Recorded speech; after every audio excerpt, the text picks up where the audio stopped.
Everyone in the lobby stopped and stared. The Crystal Tower Hotel glittered under golden chandeliers, its marble floors shining like mirrors beneath polished designer shoes. Soft piano music floated through the air as waiters moved gracefully between groups of powerful guests. It was the biggest corporate networking event of the year, a gathering reserved for elite investors, CEOs, and high-profile entrepreneurs. Every detail screamed wealth. Tailored suits, diamond watches, confident laughter, and then the glass doors slowly opened. She walked in quietly. Her clothes were worn and slightly wrinkled, as if they had seen too many difficult days. Her shoes were faded. Her hair, loosely tied back, looked untouched by luxury salons. In her hand, she carried a small, old leather bag, the kind most people in that room would have thrown away years ago. The piano music didn't stop, but the conversations did. Whispers spread like wildfire. Is she lost? Security should handle this. Who let her in? Some guests covered their smiles behind champagne glasses. Others openly stared. But no one reacted louder than Daniel Harrington. Daniel stood near the center of the lobby, surrounded by a small circle of admirers. At 42, he was known as one of the fastest-rising millionaires in the industry. His charcoal suit was custom-made. His gold watch caught the chandelier light every time he moved his wrist. Confidence wasn't just part of his personality. It was his identity. He noticed the woman immediately, and he smirked, stepping forward just enough to draw attention. He raised his voice so nearby guests could hear. "Excuse me," he said, pretending politeness. "This is a private event." His eyes scanned her outfit deliberately. "The shelter is 3 blocks down." A few people chuckled. Someone muttered, "Unbelievable." Daniel enjoyed the attention. He thrived on moments like this. The woman looked at him calmly. Not defensive, not embarrassed, just steady. Her voice was soft, but clear. "I'm here for the board meeting." For a second, silence hung in the air. Then Daniel burst into loud laughter. "The board meeting?" he repeated, almost wiping a fake tear. "You can't even afford proper shoes." More laughter followed. Not everyone joined, but enough did. Security guards near the entrance exchanged glances and began walking toward her. The woman didn't move. She didn't argue. She didn't lower her eyes. She simply waited. Just as security approached, the hotel manager rushed across the marble floor, slightly out of breath. His face looked pale. "Sir, ma'am," he said nervously, adjusting his tie. "The board members are waiting upstairs." Daniel straightened immediately, smoothing his jacket as if the moment belonged to him. "Yes," he said confidently. "They are. Let's not waste their time." He gestured toward the elevators, smiling arrogantly at the small crowd that had formed. The woman gave a small nod and began walking toward the elevator without another word. Daniel followed, rolling his eyes. "This should be entertaining," he muttered under his breath. The elevator doors slowly closed. The lobby returned to its glamorous buzz. But upstairs, everything was about to change. Daniel still believed he was walking into a meeting where he held the power. He had no idea that within minutes, the laughter echoing in that lobby would be replaced by a silence so heavy, it would crush his pride completely. The boardroom was silent as Daniel entered, not the casual silence of professionals waiting for a meeting to begin. This was heavier, the kind of silence that listens. 12 directors sat around a long glass table that stretched across the center of the room. Floor-to-ceiling windows revealed the city skyline behind them, sunlight reflecting off nearby skyscrapers. Leather chairs, tablets neatly arranged, bottled water untouched. Power lived in this room. Daniel walked in first, confident as ever. His shoes echoed against the polished floor. He adjusted his cufflinks, offering his signature charming smile. "Sorry for the delay," he said smoothly. There was a little confusion downstairs. A few board members exchanged quick glances, but no one responded. Daniel didn't notice. He walked straight to the head of the table, the most important seat in the room, the seat reserved for the acting CEO during executive votes. Without hesitation, he pulled the chair back and sat down. Comfortable, certain, in control. He placed his phone on the table and leaned back slightly, as if the meeting couldn't begin without him. Then the door opened again. Softly, the woman stepped inside. Her presence changed the atmosphere instantly. This time, there were no whispers, no smirks, no laughter. Instead, every single board member stood up. Chairs moved almost in unison. Respect filled the room like a sudden shift in air pressure. Daniel blinked. At first, he thought perhaps an important investor had entered behind her. He glanced over his shoulder. No one else. Just her, standing calmly near the door. The chairman, a man in his late 60s with silver hair and a composed expression, cleared his throat. Ms. Eleanor Grant, he said respectfully, we're honored you could attend in person. The words echoed.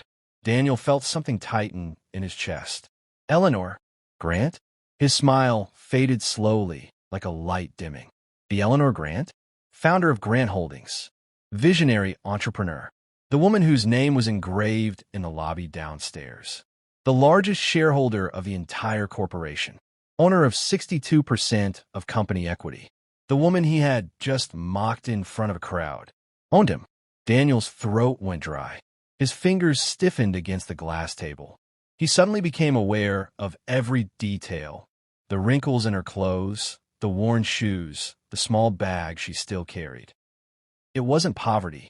It was intention. Eleanor walked forward calmly, her steps steady, controlled. Not rushed. Not dramatic. She didn't look at Daniel immediately. Instead, she acknowledged the board members with a small nod. Thank you for standing, she said softly. Please sit. Her voice carried authority without effort. The directors obeyed. All except Daniel. He remained frozen in the head chair. Then Eleanor's eyes met his. Not angry, not emotional, just knowing. She stopped beside him. For a moment, no one spoke. Daniel quickly stood up, nearly stumbling over his own chair as he stepped aside. I didn't realize, he began. She didn't respond. She simply placed her old leather bag on the table. And then she sat down, in the same seat Daniel had confidently claimed minutes earlier. The shift was undeniable. The air felt different. The power dynamic had flipped without a single raised voice. Daniel no longer looked like the man who owned every room he entered. Now, he looked like a man who had walked into the wrong one. And in that quiet, controlled moment, everyone understood something Daniel was just beginning to realize. The real power in a room had never needed a gold watch to prove it. Daniel tried to speak. Ms. Grant, I didn't realize. His voice, once smooth and commanding, now stumbled over itself. The confidence that had filled the lobby downstairs was gone. In its place stood uncertainty. Eleanor raised her hand gently, not aggressively, not dramatically, just enough to silence him. No need, she said calmly. You showed me everything I needed to see. Her tone wasn't angry. That almost made it worse. The room felt heavier with every passing second. Even the air seemed thicker. No one dared to shift too loudly in their seats. The city skyline behind the glass windows suddenly felt distant, like the world outside no longer mattered. Eleanor slowly looked around the table, making eye contact with each board member. I founded this company 18 years ago, she began, her voice steady and controlled, with nothing but a borrowed laptop in a small apartment that barely had heat in the winter. Several directors lowered their eyes. I worked 18-hour days. I answered customer emails myself. I packed orders myself. I built partnerships from coffee shops because I couldn't afford an office. She paused. I built this company with 3 values: respect, integrity, and humility. Each word landed like a quiet hammer. Her eyes briefly met Daniel's. But somewhere along the way, she continued softly, those values were forgotten. A board member nodded slowly. Another cleared his throat uncomfortably. Daniel shifted in his seat. His fingers tapped lightly against the armrest, a nervous habit he didn't even realize he had. Eleanor folded her hands neatly on the table. For the past 6 months, she said, I've attended our hotels, offices, and events in disguise. A quiet gasp moved across the room. One director leaned back in shock. Another whispered, 6 months? Eleanor nodded slightly. Yes, 6 months. I wanted to see something important. She looked toward the door for a brief moment, as if remembering the lobby. I wanted to see how people are treated when they appear to have nothing. Her voice never rose. It didn't need to. I walked through our buildings dressed simply. I spoke to staff without introducing myself. I asked basic questions. I waited in lines. She paused again. And today, her eyes returned to Daniel, calm but unshakable. I got my answer. Daniel felt the weight of every gaze in the room shift toward him. Moments ago, he had been the center of admiration. Now, he was the center of judgment. His confident image, the polished millionaire, the charismatic leader, was cracking, not because someone attacked him, but because he had revealed himself. This wasn't about worn-out shoes. This wasn't about messy hair. This wasn't even about public embarrassment. It was about something much deeper. Character. Who you are when you believe someone can do nothing for you. Who you are when there's nothing to gain. Daniel opened his mouth again, but no words came out. For the first time in years, he had no speech prepared, no charm to hide behind, just silence. And in that silence, everyone in the room understood something powerful. Money can build an empire, but character decides who deserves to lead it. The chairman spoke carefully, choosing each word as if it carried legal weight. As majority shareholder, Ms. Grant has the authority to call an executive vote.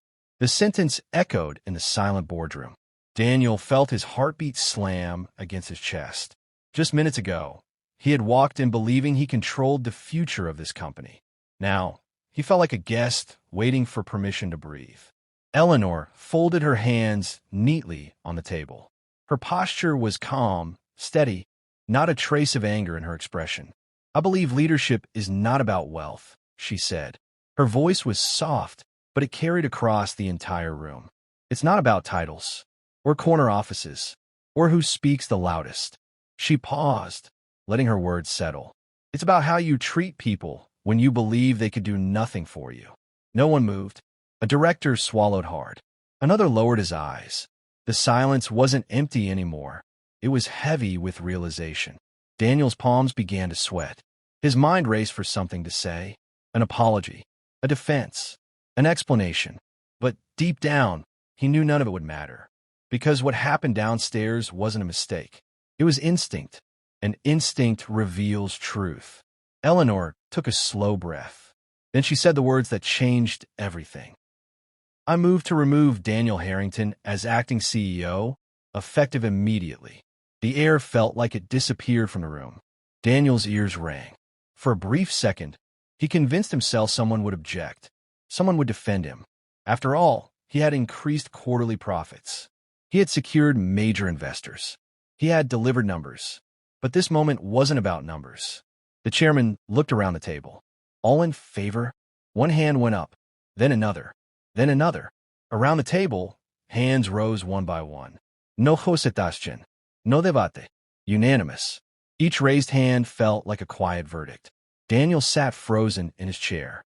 The man who laughed the loudest in the lobby now couldn't form a single word.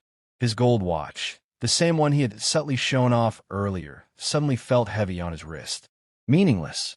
Eleanor slowly stood up. There was no celebration in her expression. No satisfaction. Just resolve. Daniel, she said gently. Not angrily. Not mockingly. Just honestly. Success is not measured by how expensive your watch is. Her eyes briefly dropped to his wrist. It's measured by how you treat someone wearing worn-out shoes. The sentence hung in the air like a final lesson. She didn't raise her voice. She didn't replay the humiliation from downstairs. She didn't seek revenge. Because true power doesn't need to embarrass others to prove a point. It simply stands firm. Daniel lowered his gaze. For the first time in years, he wasn't thinking about profits or reputation. He was thinking about a single moment in a hotel lobby. A smirk, a careless sentence, a laugh that now echoed differently in his mind. And in that quiet boardroom, everyone understood something undeniable. Leadership isn't taken away in a dramatic explosion. Sometimes, it disappears in the space between arrogance and respect. And sometimes the truth, spoken calmly, is louder than any laughter ever could. News spread quickly. By the next morning, Headlines were circulating across business blogs and corporate media outlets. Acting CEO removed after emergency board vote. Speculation filled the industry. Investors whispered. Competitors watched closely. But what surprised everyone most was what didn't happen. Eleanor didn't destroy Daniel's career. She didn't publicly shame him. She didn't fire him completely. Instead, she called him into her office the following day. No board members. No audience. Just the two of them. "You may stay," she said calmly, sitting across from him at a simple wooden desk. "But not as CEO." Daniel listened silently. "You'll work in community outreach," she continued, "starting at ground level." The words were clear. No hidden meaning. No comfort. Community outreach was one of the company's smallest departments, focused on charity partnerships, youth mentorship programs, and housing initiatives. It required direct contact with struggling families, nonprofit leaders, and employees working behind the scenes. The kind of people Daniel once barely noticed. He had spent years in glass offices and private meetings. Now he would be in community centers and public housing projects. For a long moment, he said nothing. This was not a demotion. It was a reset, and Daniel accepted. Not because he had power anymore. Not because he had no other option. But because for the first time he understood. He understood that leadership wasn't about control. It was about responsibility. The first few weeks were uncomfortable. He attended small community meetings where no one cared about his former title. He listened to single mothers talk about rent struggles. He visited youth programs where teenagers spoke honestly about opportunity and neglect. At first, he fell out of place. But slowly, something shifted. He stopped introducing himself with achievements. He started introducing himself with questions. Months passed. Inside the company, things began to change. Employee satisfaction scores improved. Staff training emphasized empathy and respect. Internal policies were rewritten to reflect the company's founding values. Community programs expanded into new neighborhoods. Scholarship funds grew. Partnerships strengthened. The company's reputation didn't just recover. It deepened. And Daniel? He became quieter, more observant, more patient. The sharp arrogance that once defined him softened into awareness. He listened more than he spoke. He shook hands without checking watches. He walked into rooms without assuming ownership. He never returned to the CEO position. But he became something more valuable. He became a leader who understood humility. As for Eleanor, she returned to her simple style. No grand press conferences. No dramatic interviews. She continued visiting properties quietly, sometimes dressed in designer suits, sometimes not. She never revealed publicly that she had been the homeless woman in the lobby that evening. Because the lesson was never about humiliation. It was never about revenge. It was about reminder. A reminder to employees, to executives, to anyone chasing status. Never judge someone by their appearance. Never assume power belongs to the loudest person in the room. And never forget, the real boss doesn't need to prove it. They simply are.